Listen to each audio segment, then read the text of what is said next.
For the pleasure of the Lordship, Shri Radha Vallabha, Shri Gaurnita, Shri Jagannath Baldev Subhadra, Shri Prabhupada and all the assembled devotees, Sankirtan score report for Thursday, 2nd January.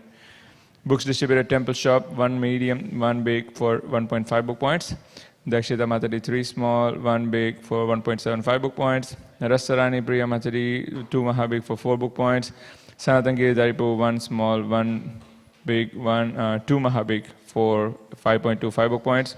Dvija Pitambar 2 small, 1 big, 3 mahabig for 7.5 book points. Ravi Kumar Prabhu 6 small and 6 mahabig for 13.5 book points. Fenil Prabhu 11 small, 4 medium, 5 big, 3 mahabig for 15.75 book points. Arya Agarwal 5 small, 10 mahabig for 21.25 book points. Anandavardhan Prabhu 1 Bhagavatam set for 72 book points. Madan Mohini Matari 1 small, 1 big, 2 mahabig and 1 Bhagavatam set for 77.25 book points. Sivya 2 small, 40 mahabig for 80.5 book points.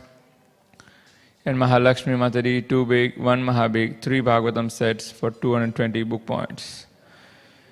Preaching score Radhachai by 102 guests for 1,227 Lakshmi points. Gopal's 267 guests for 3,205 Lakshmi points. And Crossways 463 guests for 3,892 Lakshmi points.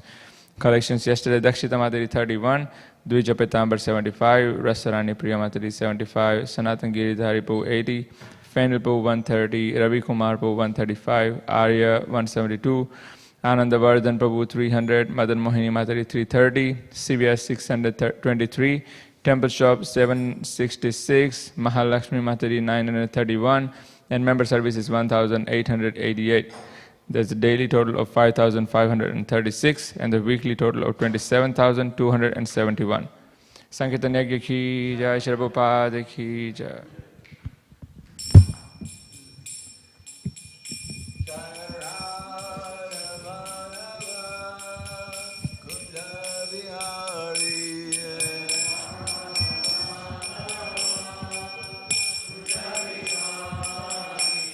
Jai Radha Madhava Kunda Bihari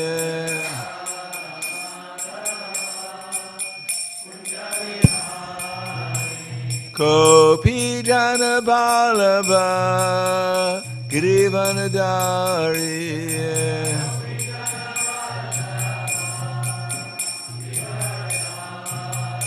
Kopi Jana Balaba Girivanadari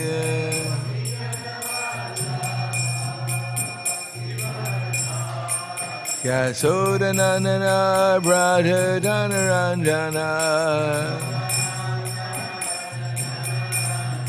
Yasodanandana Brother Dhanaranjana Yamuna Tihānacārya Yamuna Tihānacārya Jai Radha Madhava Kunda Bihari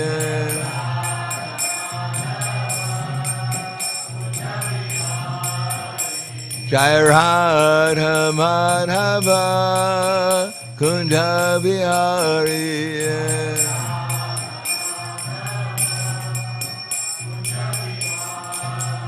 Gopi Dana Balaba Girivanadari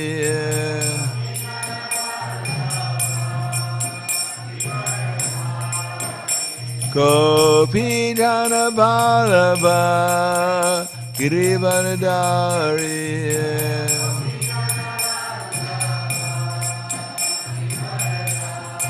Yasodanandana Brother Dhanaranjana Yasodanandana Brother Dhanaranjana Yamuna Tihānacārya Yamuna Tirha Vanacharya Jaya Radha Madhava Kunja Vihari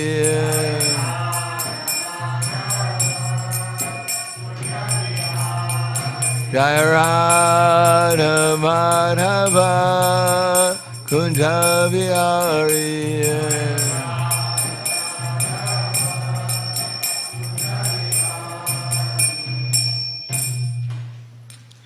Jayam Vishnupad Paramahansa Prabhupada Asadhara Situ Shri Śrīmad His Divine Grace Sri Bhaktivedanta Swami Srila Prabhupada Ki Jai Gaur Premanande Haribol Glorious to the sound devotees All glorious to Shri Guru and Shri Gauranga Oma Gyanativedandasya Gananjana Salakaya Chaksura Militam Yena Tasmai Shri Gurave Namaha Shri Chaitanya Manobhishtam Stapitam Yena Bhutale Swayam Rupa Kadamayam Dadati Swapadantikam Vandeham Shri Guru Shri Yuta Parakamalam Shri Gurum Vaishnavam Cha Shri Rupam Sagrajatam Sahagana Raghunatam Vitam Tam Sajivam Sadvaitam Sabadutam Prajana Saitam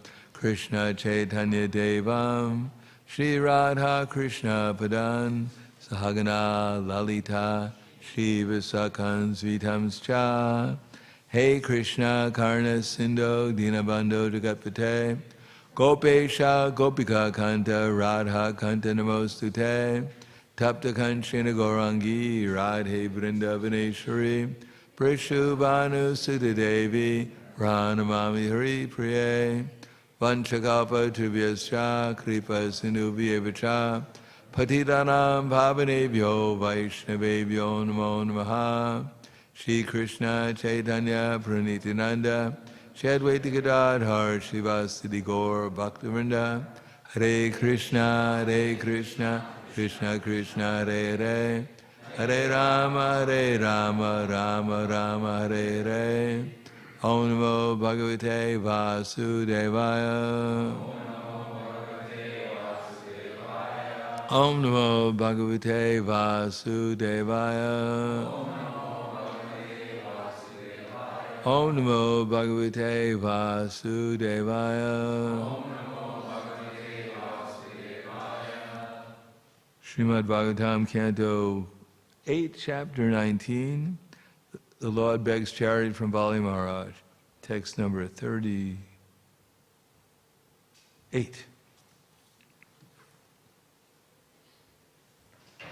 Atapi Bhavrichai Gitam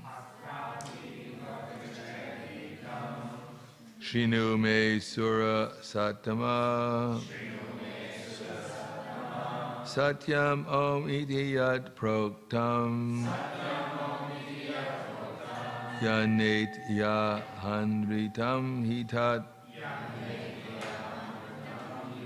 Tadrapi Bhavrichar Gitam Shrinu me Sura Satama Satyam Om Iti Yat Proktam Yanet Yanritam Hitat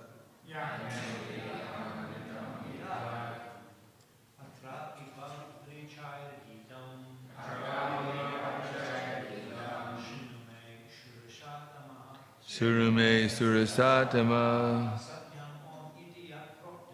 Satyam Api Yat Proktam Yanet Yahanritam Hitat Rapi Bhavishagitam Shrinu me Surasatama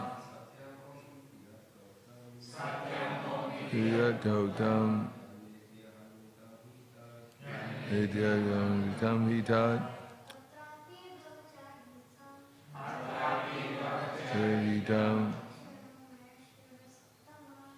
Nume Surasatama Yam Omiti Yat Protam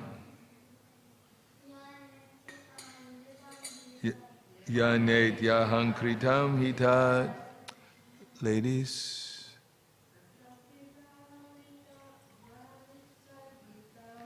Drapi Vavrichagitam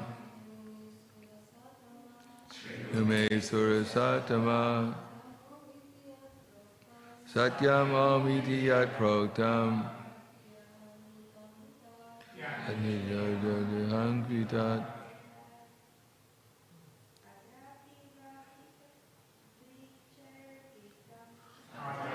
Vavachagitam Shrinume Surasatama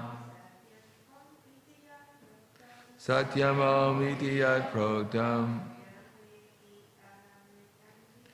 Yanetyahankritam Hitat Tatra Api. In this regard also, in deciding what is truth and what is not truth. Bahu Richai. By the Shruti mantra is known as Bhavricha Shruti, which are evidence from the Vedas. Gitam, what has been spoken. Shrinu, just hear. Me, from me. Asura Satama, O best of the Asuras. Satyam, the truth is.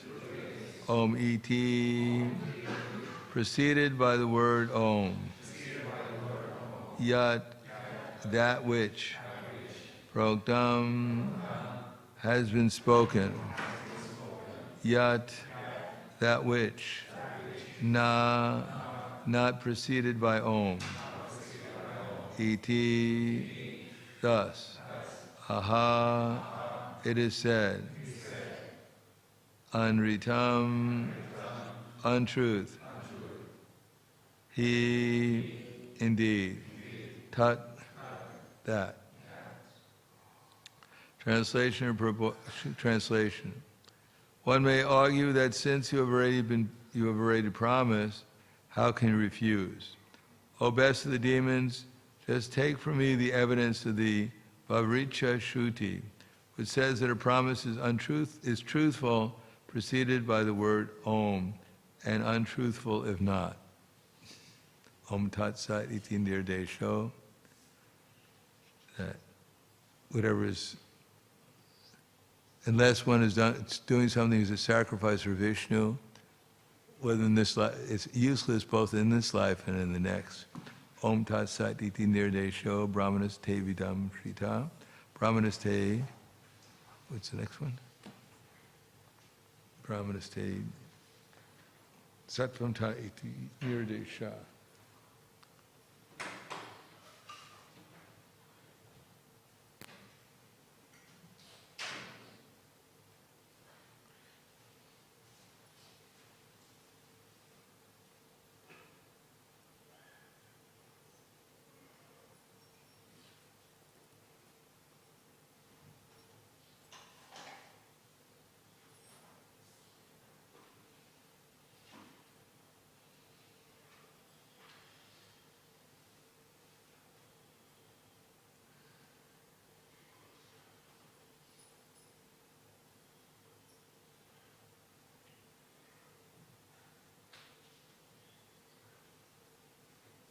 Ashradadahutam datam stapastatam tritam priyat asat ichuchate chiparata nachatet priti ino iha. Anything done as a sacrifice, charity, and penance without faith in the Supreme, O son of Pritha, is impermanent. It's called asat and is useless both in this life, in the life, and the next. Sadbhave sadbhave cha sat itye priyujate. Prashasti karmani tata sach chabda partiyujate. Jagne tapasitane cha Stiti sat iti chochite, karma chaiva ta idyam, sat iti vidiyate. The absolute truth is the objective of devotional sacrifice, indicated by the word sat. The performer of such sacrifice is also called sat, as are all works of sacrifice, penance, and charity, true to the absolute nature, are performed to please the Supreme. Om Tat Sat Iti Nirjesho.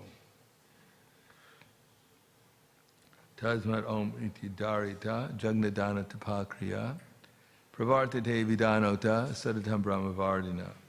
Therefore, transcendentalists undertaking performance of sacrifice, charity, and penance, in accordance with scriptural regulations, begin always with Om to obtain the Supreme. Now, so Śrīmad is like completely wrong. His problem is he's a Mayavadi, so you got a few things wrong. Text 39. Satyam pushpam balam vidyad atma vrikshasya giyitam rikshe jivati nasyad anrita mulam atmanaha. Translation and purport by His Divine Grace A.C. Bhaktivedanta Swami Srila Prabhupada. The Vedas enjoin that the factual result of the tree of the body is the good fruits and flowers derived from it.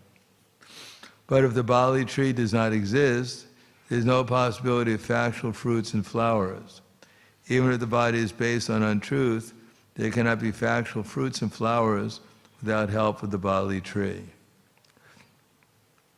Please repeat. The Vedas enjoin that the factual result of the tree of the body is the good fruits and flowers derived from it. But if the bodily tree does not exist, there is no possibility of factual fruits and flowers. Even if the body is based on untruth, there cannot be factual fruits and flowers without the help of the Bali tree. Purport. This sloka explains that in relation to the material body, even the factual truth cannot exist without a touch of untruth. The Mayavadis say, Brahma Satyam Jagan Mitya. The spirit and soul is truth, and the external energy is untruth. The Vaishnava philosophers, however, do not agree with the Mayavada philosophy. Even if for the sake of argument, the material world is accepted as untruth, the living entity entangled in the illusory energy cannot come out of it without the help of the body.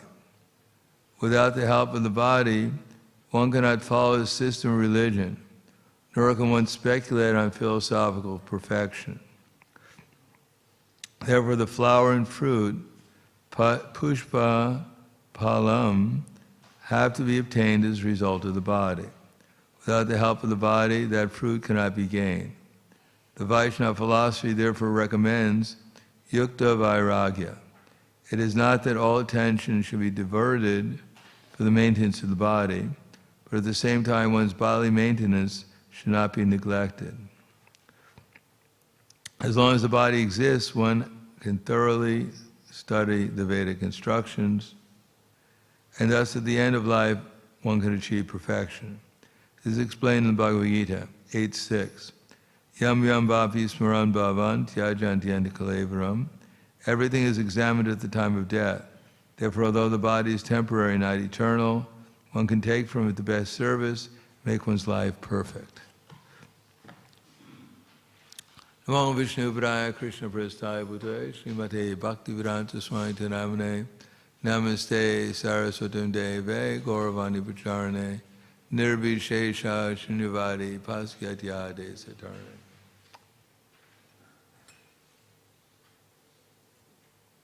As Krishna says in Bhagavad Gita,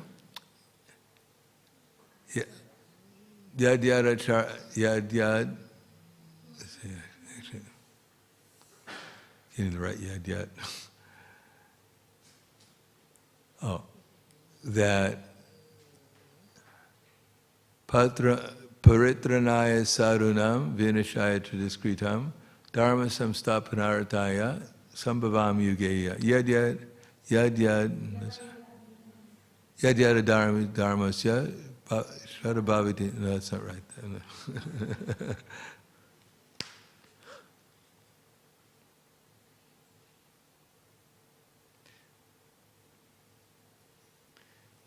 Chapter 4.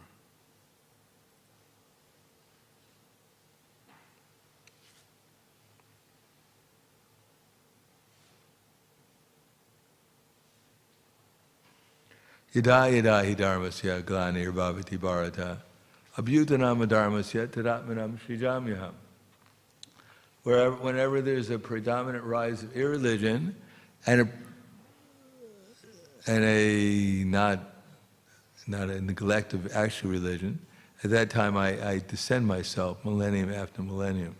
Yada hi dharmasya glanir bhavati bharata abhyutanam adharmasya tadatmanam srijamyaham. Whenever the religion declines or is destroyed, glanir bhavati bharata, and when there's a predominant rise of irreligion, at that time I descend myself. So the point is that there's always a balance between how much we're Krishna conscious and how much we're unconscious, because Krishna consciousness means consciousness. And anything less than Krishna consciousness are different degrees of unconsciousness. Sattvam, Rajas, Tama iti, Guna, Prakriti, Sambhava, Nibandanti, Mahabaho, Dehe, Dehinam, Avyam. That the material body consists of three modes: goodness, passion, ignorance. And when living entity comes in contact with these three modes, he becomes conditioned by them. So anyone who's not perfectly Krishna conscious must be conditioned by one or more of the modes of material nature.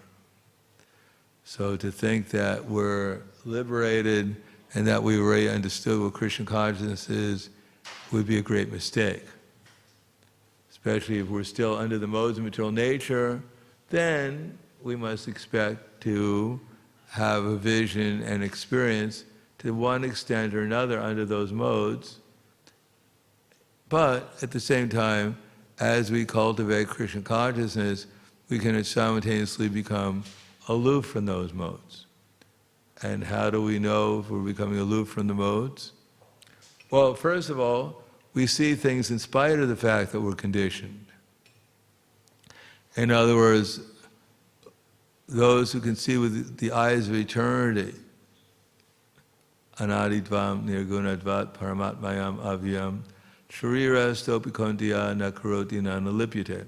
That those who can actually see with the eyes of eternity can see that the soul is eternal, transcendental, and is beyond the modes of material nature.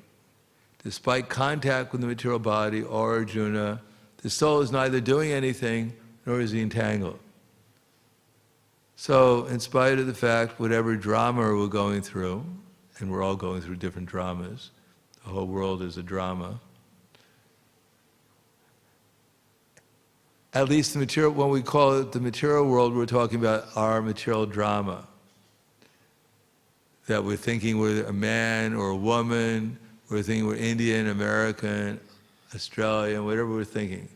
And that we have a family and we have a whatever, job, and all of these what's called upadis.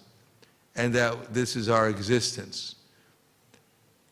It is our existence, but certainly is not our eternal existence. It's not our actual existence. It's the costume we put on temporarily, and we're playing in a drama. Because this drama is serious. Because if we play the role properly, then we can go back to the spiritual world, and if we play it improperly, then we may go down to the lower species of life. So it's a serious drama.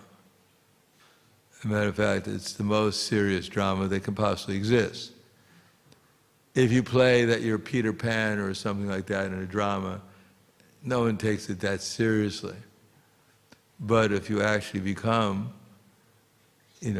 Twinkle Bell in your next lifetime, that's serious.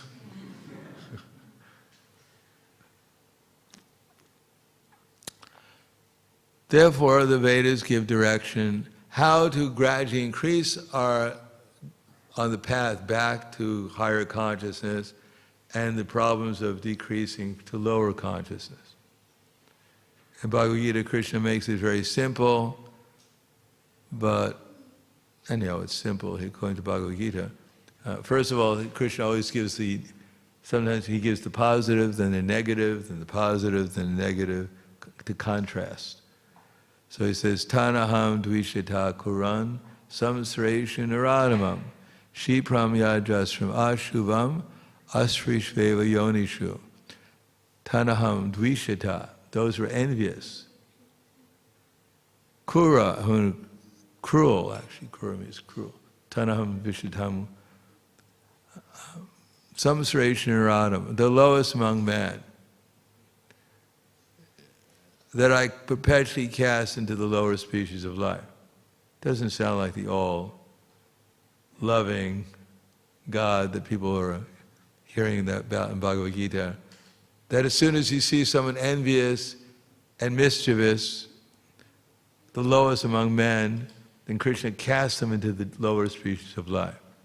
Of course, you can say in any tone, he casts them into the lower species of life. You rascal!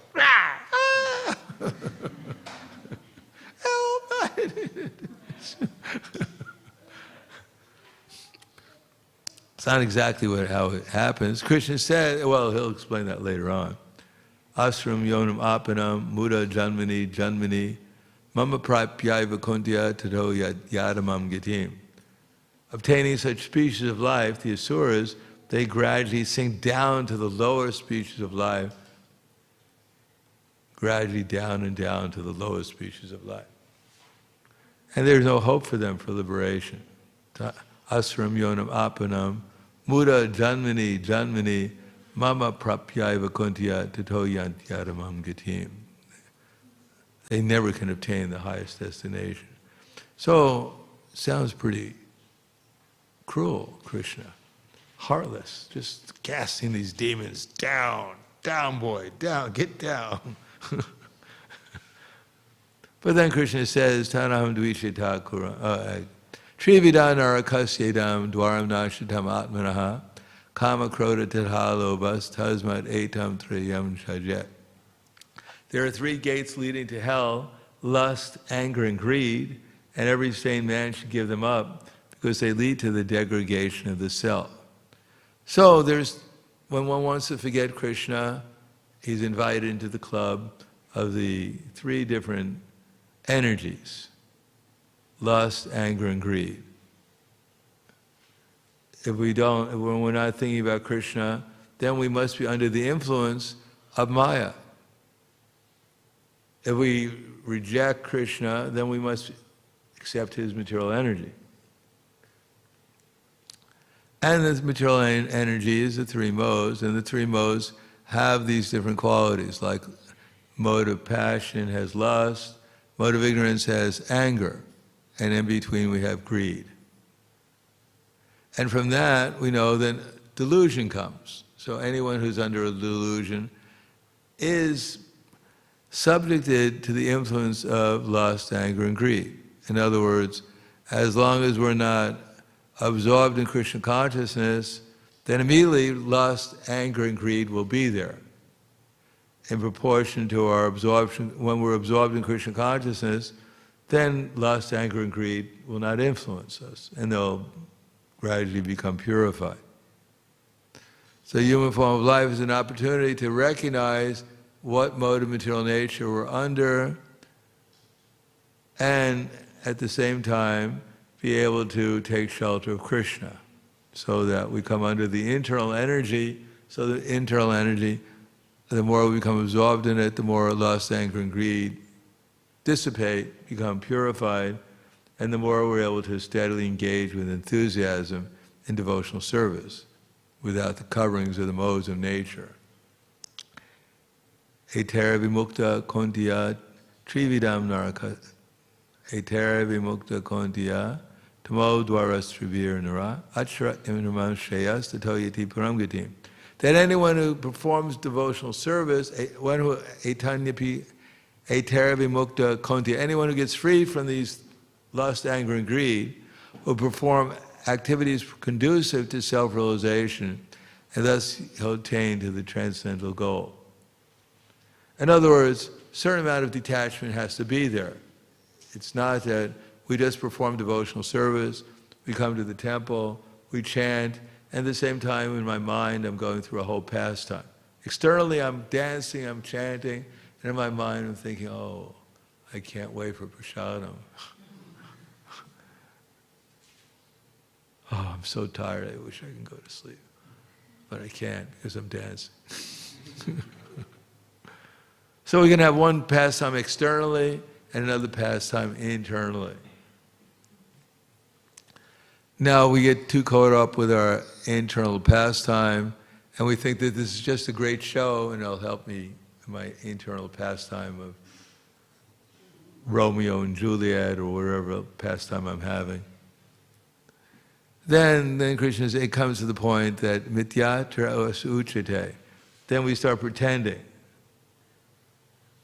Or as I said, in Brazil, the devotees were saying, all the ladies, they should go into the forest. They won't disturb the brahmacharis anymore.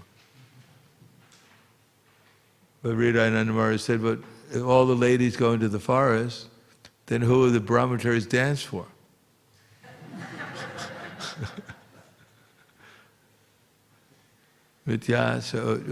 So there has to be some recognition of our attachment. Otherwise, if we're unconscious of the fact that we're attached to different things, then we won't make the effort to avoid them. Therefore, Krishna says, Nainam gunebhyas kartaram drashteva napashiti gunebhyas cha param veti sadbambam sodhigachiti.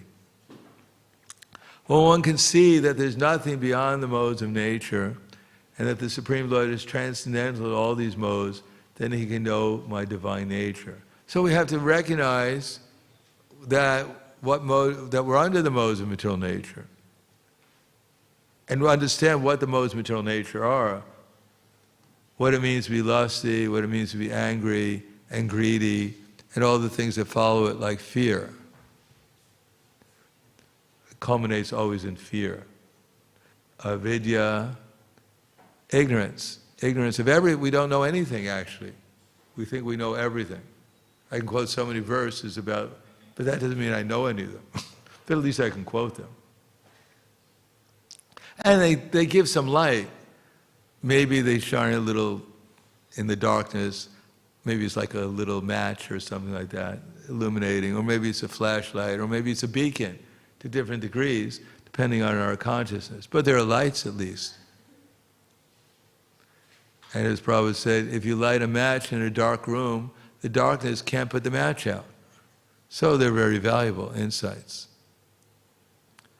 On the other hand, they're not full illumination, and therefore we have to recognize that there are shelters. Transcendental knowledge is a shelter, but it's not that if we have little knowledge, we know everything. Because we don't even know who we are. And not only we don't know we're not who we are, we think we're something that we're not. That's called avidya. Well, actually, avidya means we don't know anything. And when we don't know anything, and we think we know something, that's called asmita, a false ego. When we identify ourselves with a false ego, rather than, at least theoretically, we don't know our spiritual identity, but we heard that we're servants of Krishna, and that we're servants of the servants of the servants of Krishna. We heard that. So at least we have to accept it theoretically, and then try to act on it, and see if it works. If it doesn't work, if we try to take shelter of Krishna and nothing helps us, we're still in the same mundane consciousness, then we won't last very long, our relation with Krishna. But if some other experience, some other state of consciousness that we recognize, we should recognize it. If we're chanting japa, Hare Krishna, Krishna Krishna, and it's not Hare Krishna anymore, it's Nik Nik, Ram Ram, Day Day Day Day, Hey Kitty Kitty, Hey Kitty Kitty. And 16 rounds of Hey Kitty Kitty. And we think this is useless. Nothing changed in my life. They tell me the Hare Krishna mantra would transform me, but all I can think is my cat all day long. There's something wrong with the process. Couldn't be anything wrong with me. I'm perfect, powerful, and happy, according to Bhagavad Gita. So much is mine today, and it'll gain more in the future. Yesterday I had one cat, and after chanting, hey kitty, kitty, hey, the whole neighborhood of cats came. I knew something was accomplished. Although my service to cats has increased greatly. But no, we have to chant Hare Krishna in such a way is that we're actually meaning what we're chanting. We're actually asking Krishna to engage us in his loving service.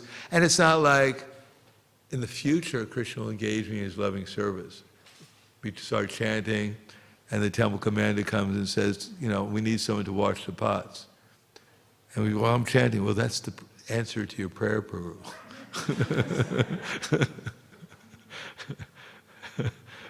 That's what the result of chanting is. I better stop chanting. I got work to do. No, the chanting in itself is pure devotional service if we're doing it purely.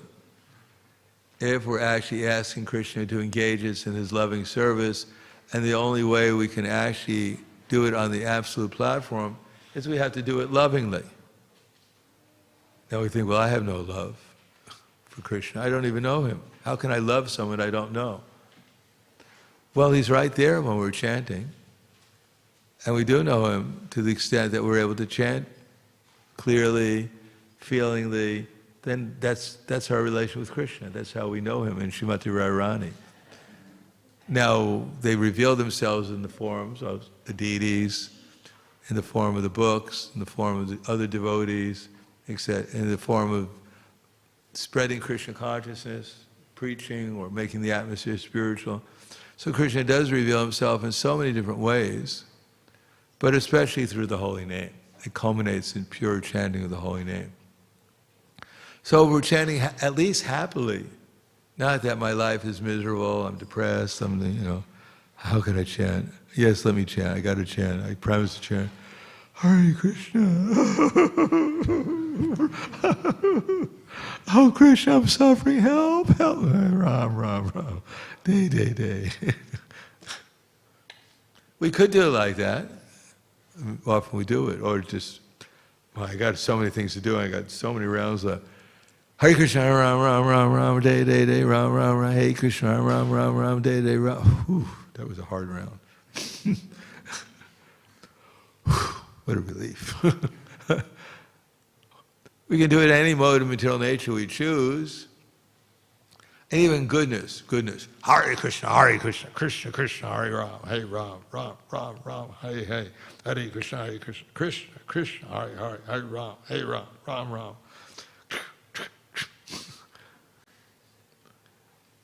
I mean, that's not exactly pure goodness. At least we're paying attention.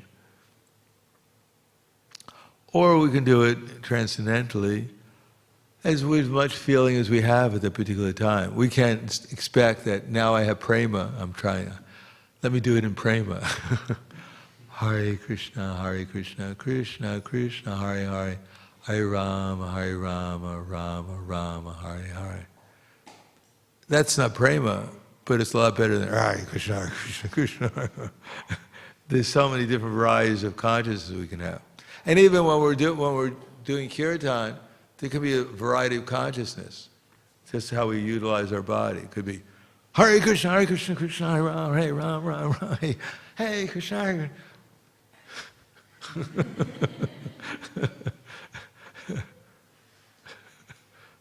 There's so many varieties we can do it in.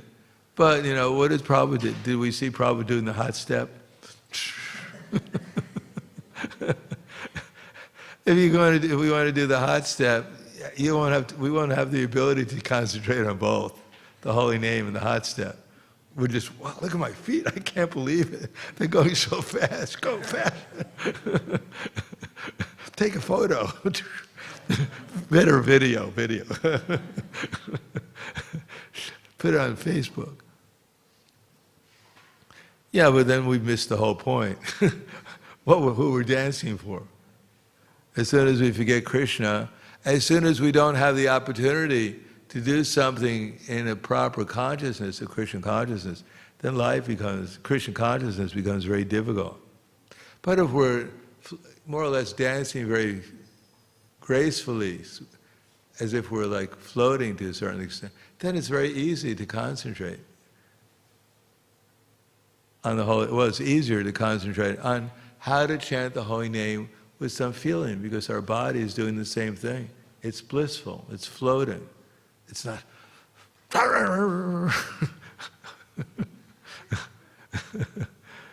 So we have to, our main point is our consciousness, to chant nicely, utilize the body.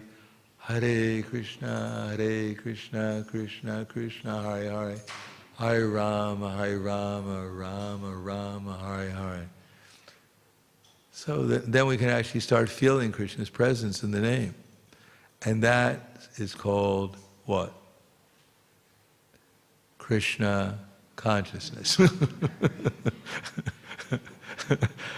That's why we joined the Hare Krishna consciousness movement. To become conscious of Krishna. That's the whole aim of whatever we're doing. So the body can be utilized for that, to help us become Krishna conscious. If we learn how to utilize the senses as if we're in Krishna consciousness. Srila Prabhupada, as our example, was always very graceful in whatever he was doing. One time there was a meeting in San Francisco right before the Rath Yatra. And I was a temple president in Texas, so I used to, myself and other devotees from our temple, used to drive a couple of days, actually it was a few days, first to LA, where usually I'd see Prabhupada before the Rath Yatra, and then we drive up to San Francisco for the Rath Yatra. And we had this big car and all the devotees would fit into it. There was no internet at the time. We didn't use telephones very much. So the only association we got is we had to travel thousands of kilometers. When we were in San Francisco, there was a meeting of all the temple presidents on the West Coast and from different parts of but at least the middle of America, we were able to drive up there. Chicago sometimes too. So there we decided, Jayatirtha Prabhu, who's the head of Spiritual Sky Incense in the GBC for that area, he suggests that we do an abhishek for Srila Prabhupada. And that all the temple presidents would pay a certain amount, they would have an auction, who would do what for Srila Prabhupada. So I was from a relatively small temple at that time. And Jayatirtha had Spiritual Sky. He was like a millionaire. So he outbid everyone for the bathing Srila Prabhupada's feet and everything. So it was left with fannings. So I bid a couple of $100, and then someone else bid a couple of $100. And no one else wanted the service. So we both won. So we took turns. So then we did the abhishek for Srila Prabhupada in actually one of the devotees' rooms. He had in his house actually. Keshavarti Prabhu was a householder at that time. We did it in his house. I remember Jayananda walked in. He was building the Rath carts in San Francisco. And he was up all night, so he came in, sat down and fell asleep. And the devotee said, wake up. And Prabhupada said, stop. He said, he's doing more service than all of you. And then we did the abhishek, and at the end they brought in this huge plate of prasadam with fruits and cupcakes and everything. Wow, finally.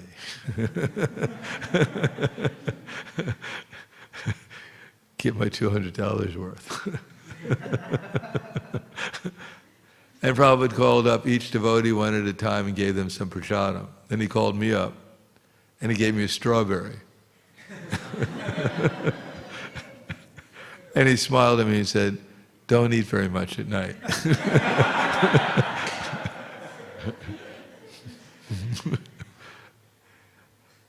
Unfortunately, it's one of the few instructions I remember. It kind of haunts me a little, especially at night.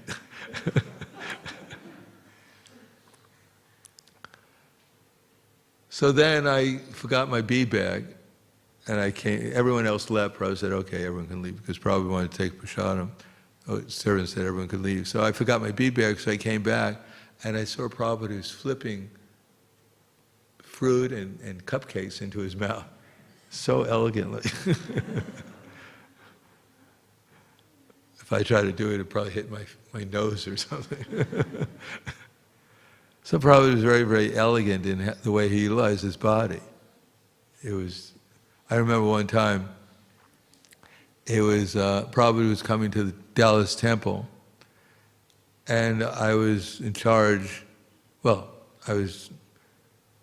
I had Bhakti Godheads with me. I was giving it to the devotees of my temple to distribute, and I was right up front. When Prabhupada was about to come, I was just right in front because I was temple president. Look out.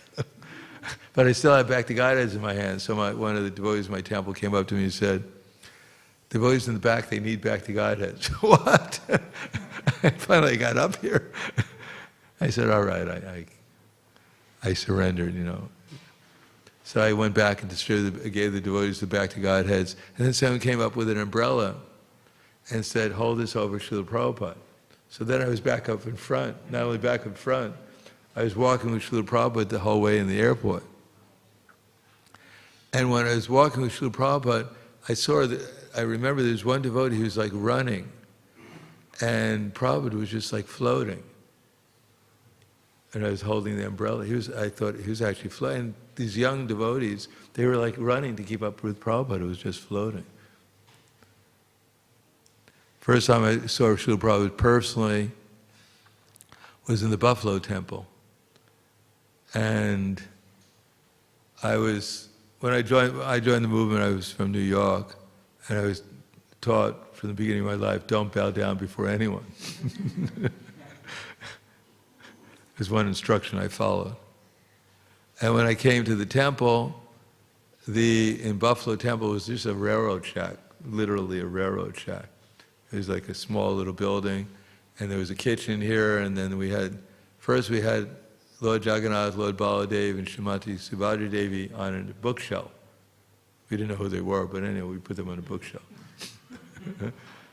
And then you walked into the temple, and you immediately saw the deities, and then you could go to the kitchen, or you could go upstairs to where we were living, where some of the devotees were living.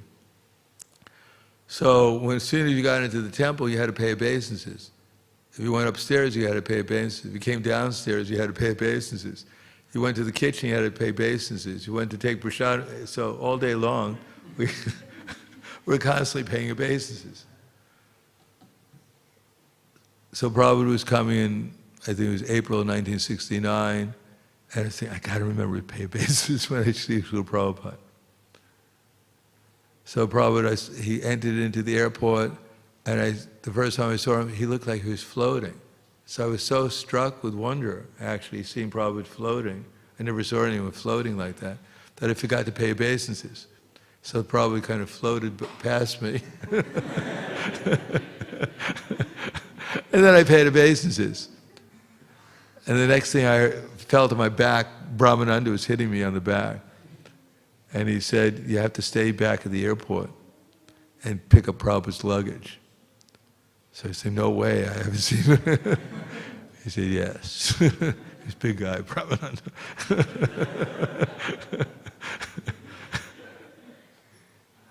And then so I picked up Prabhupada's luggage. And they came back to the temple, and he was staying at Rupanuga's flat, his apartment.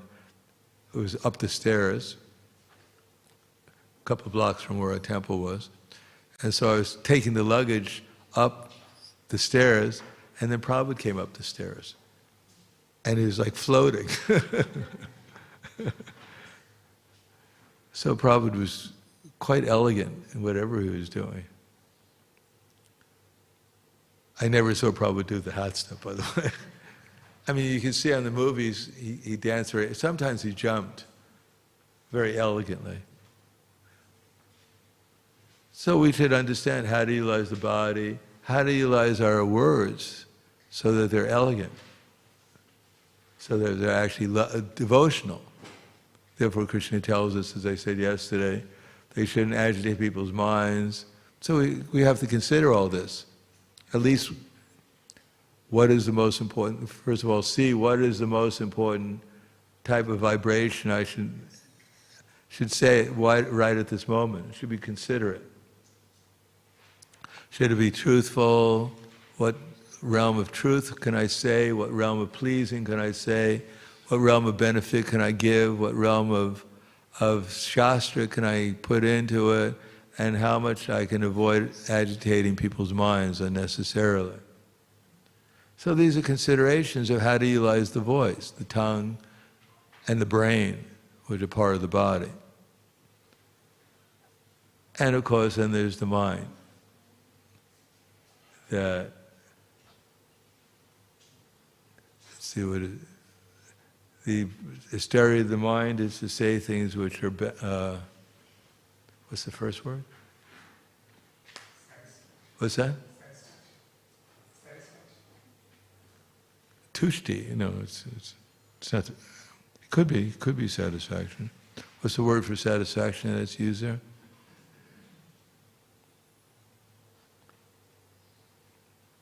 That's chapter 17, text 16. Manak prasadam samyatvam monam atma vinigraha bhava samshiti ityetad tapo manasam uchate. So manak prasada, which is satisfaction in the mind. Manak prasada samyatvam, equanimity. Monam, gravity. Monam atma vinigraha, and vinigraha should be determination, but here it's kind of control. Atma vinigraha, bhava samshiti, purification one's existence, bhava samshiti ityeta, purification, tavo manasam uchate. So the Brahman should be satisfied. A real Brahman is satisfied with his circumstances. Manak prasadam somya tvam, and equanimity, seeing everyone equally. That everyone is actually Krishna's servant, maybe engaged in different modes of material nature, but there's an equality between all the living entities. Monam atma, monam, gravity, ityeta, manak prasadam somya tvam, monam atma vinigraha, control,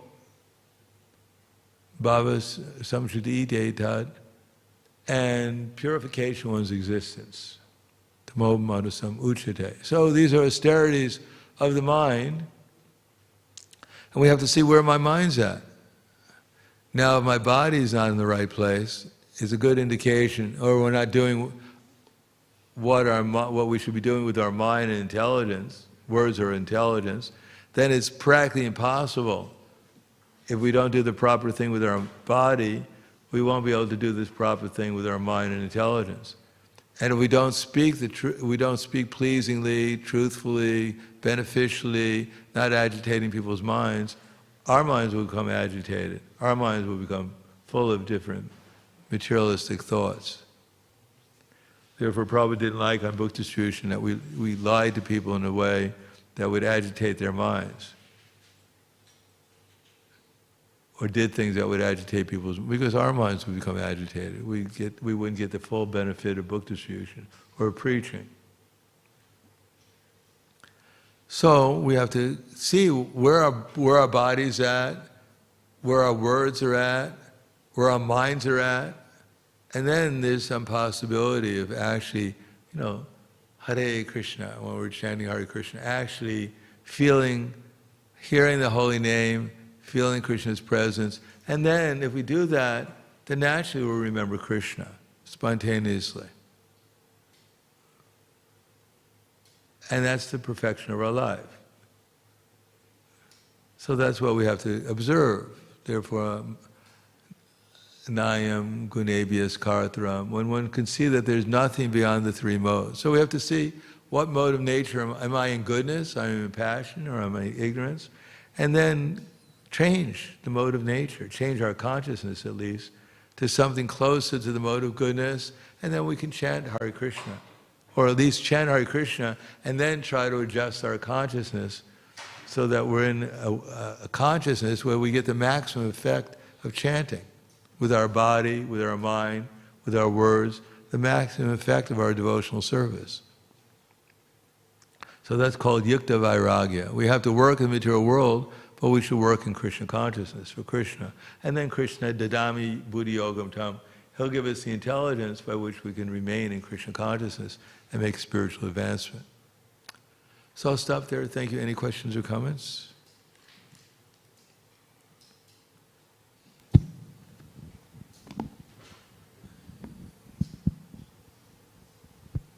Yes.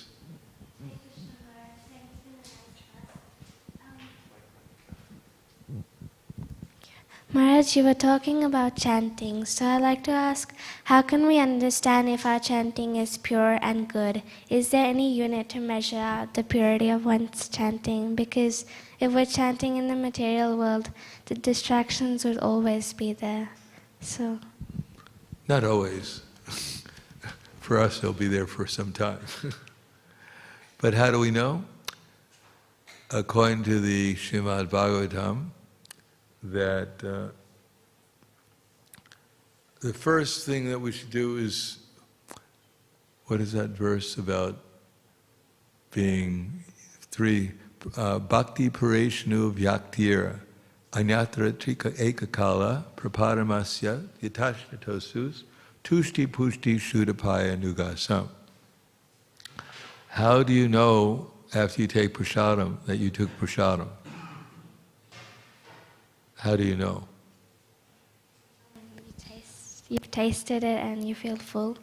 Yes, that's two things. Anything else? Nice prasadam, I should say. What do you feel when you eat very nice prasadam? Feel happy. Yes, satisfaction. Manak prasadam somya tvam. The mind becomes satisfied. So, when we eat food, we have three experiences that we know that we've eaten food. One of them we feel satisfaction, tushti, pushti, shudapaya. And pushti means we get growing strength. Shudapaya nugasam. And we feel alleviation from hunger. So in the same way, by properly discharging any kind of devotional service, bhakti, we should feel love. Growing love for everything in relationship to Krishna. And everything is related to Krishna. Bhakti, pareshanu vyaktira. And we should be able to see things, everyone and everything in relation to Krishna. And vyaktir. So we should become detached from our material conceptions of life. He is my enemy, I've killed him, etc. The whole material conceptions of life we have. So that's execution of bhakti, properly, with devotional service. So when we're chanting, if we're able to chant so nicely, we start feeling Krishna's presence, we become detached from thoughts flowing through my mind, and I start seeing everything and understanding how everything belongs to Krishna, how everything is meant for Krishna's service, and he's my real friend. If we're getting that realizations, then we're chanting very nicely. Basically, we should feel good when we're chanting. Happy to associate with Śrīmati Radharani Krishna, and not really becoming less concerning about my whole material drama that I'm under, what's going to happen in the past, what happened in the past, what's going to happen in the future. I'm just happy to be with Krishna. That's it. Thank you so much. Anything else? All right. Thank you very much. Grantaraj Śrīmad Bhāgavatam ki jai. Srila Prabhupada ki jai. Gaur Premanande Hare.